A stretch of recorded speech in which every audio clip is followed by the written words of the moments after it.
আসসালামু আলাইকুম সবাইকে। তো অর্থনীতি ছাত্র হিসেবে মাঝে মাঝে ইন্টারন্যাশনাল অর্থনীতি দেখা হয়। প্রায় ১.৫-২ বছর ধরে তুরস্কে আছি।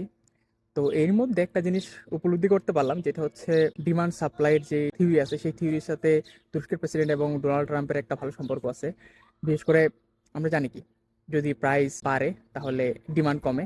Same goes for Erdogan. Erdogan যদি অর্থনীতি নিয়ে কোনো কথা বলে তাহলে দুম করে লিরার দাম পড়তে থাকে বা তাদের অর্থনীতিতে একটা নেগেটিভ প্রভাব পড়তে থাকে। প্রাইস বাড়লে যেমন সাপ্লাই বাড়ে, সেরকমভাবে ডোনাল্ড ট্রাম্প যদি কোনো অর্থনীতি নিয়ে কোনো কথা বলে তাহলে তাদের ইকোনমিতে ডলারের দাম আরো বাড়তে থাকে বা তাদের অর্থনীতি বড় হইতে থাকে, যে কোনোভাবেই হোক, কোনো না কোনোভাবেই হোক।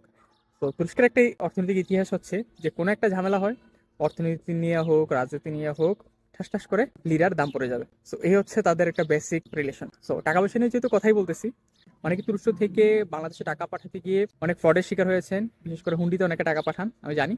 সো ফ্রডের শিকার যদি না হতে চান তাহলে লিগেল ওয়েতে টাকা পাঠাতে পারেন। কয়েকটা ওয়ে আছে, এর মধ্যে একটা বেস্ট অপশন হচ্ছে ট্রান্সফার করতে টাকা পাঠাইতে পারেন।